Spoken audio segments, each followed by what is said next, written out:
Hi, welcome back to Stuff About Tutorials. Today we're talking about how to archive a space on ClickUp.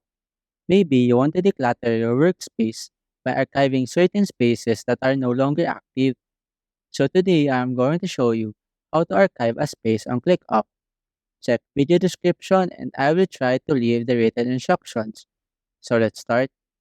First, open the ClickUp application and log in to your account.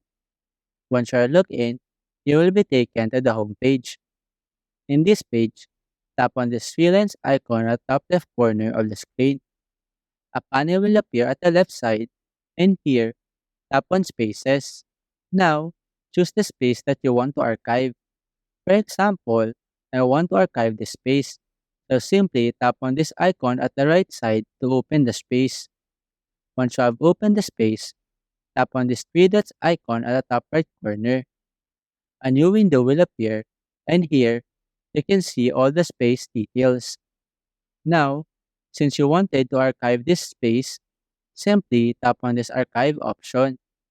After that, you now have successfully archived a space and click up. The space will now be hidden and you cannot see it anymore in this list of spaces. There you go. If you wanted to know how to archive a space on ClickUp, that is the easiest way I know how. If you know another way to archive a space on ClickUp, leave a comment below. Also, be sure to subscribe for more videos.